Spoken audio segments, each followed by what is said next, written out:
বিসমিল্লাহির রহমানির রহিম। আসসালামু আলাইকুম। আপনারা সবাই কেমন আছেন? আশা করি ভালোই আছেন। এই তো দুপুরে রান্না করতে আসলাম। এই যে রুই মাছের মাথা দিয়ে ধুম্মা দিয়ে রান্না করছি।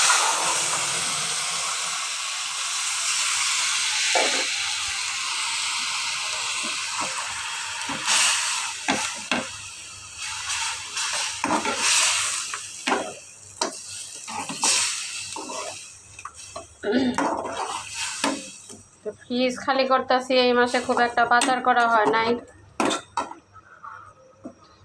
চলে যাব দেখে।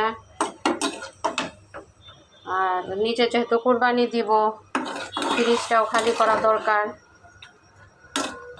সেই জন্য খুব একটা বাজার করি নাই।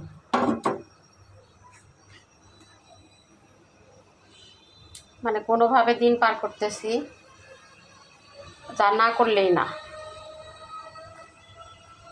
এই হলো অবস্থা।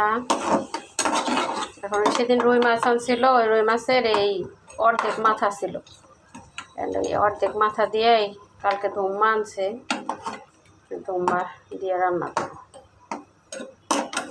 মাছ তো সেও খায় না, আমিও খাই না, ওরা দুইজন খাবে 2 পিস।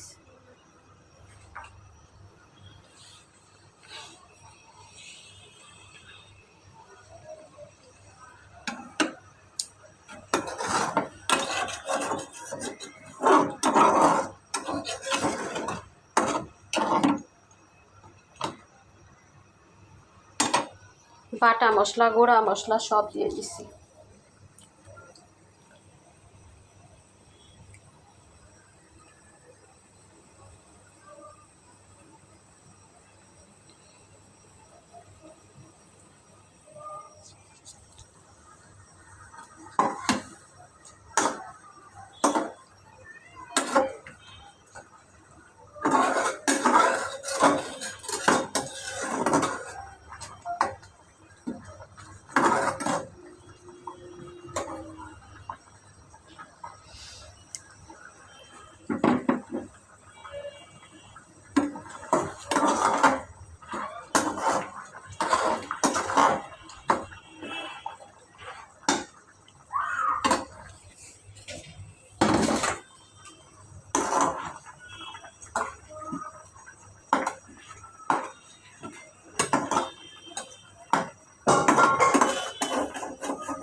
এই তো এখন ধুম্মাগুলা দিয়ে দিব।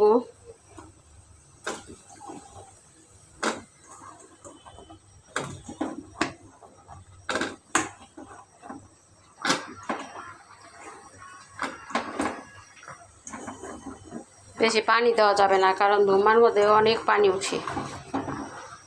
ধুম্মার তরকারিতে বেশি ঝোল থাকলে ভালোও লাগে না।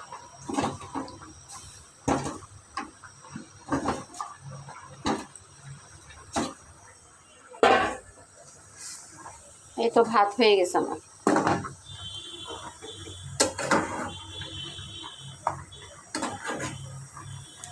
ঢেকে দেই, ঢেকে দিয়ে এইটা করি।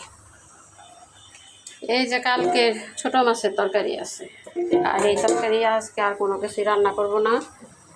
রাতে দেখি কোনো কিছু করতে পারি। ডিম আছে, যা খায় ওরা।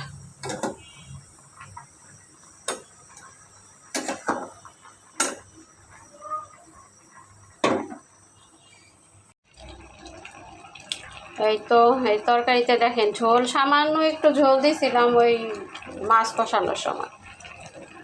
তাই মানে ধুম্মার মধ্যে, কুমড়ার মধ্যে, লাউয়ের মধ্যে কি পরিমাণ যে পানি থাকে, কখনো পানির অভাব হইলে এগুলো চিবিয়ে চিবিয়ে খাবেন, পানির অভাব দূর হয়ে যাবে।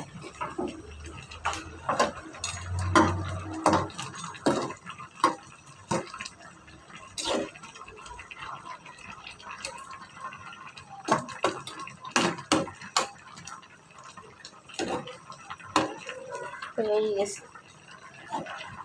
আর বেশি সিদ্ধ করলে তো ভালো লাগবে না। পানি আরও কম রাখতে চাইলাম, পানির ঝোল দিলামও না, তারপরেও দেখেছেন, তারপরেও ঝোল দিয়ে বোঝাই। কৃষ্ণ চূড়ার ছায়ে ছায়ে, ওই দেখেন কৃষ্ণচূড়া এখনো ফুল আছে। কৃষ্ণচূড়া গাছ, কৃষ্ণচূড়া।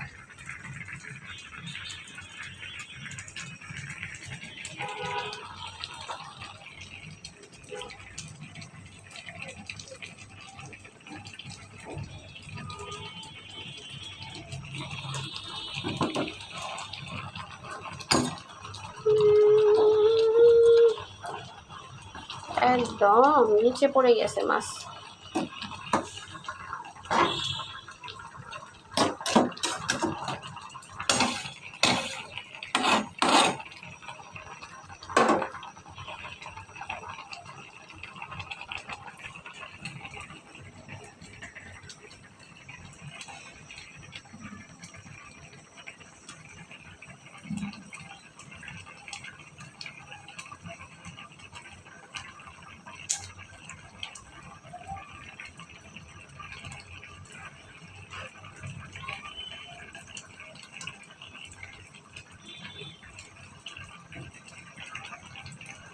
আল্লাহ আল্লাহ কে করো,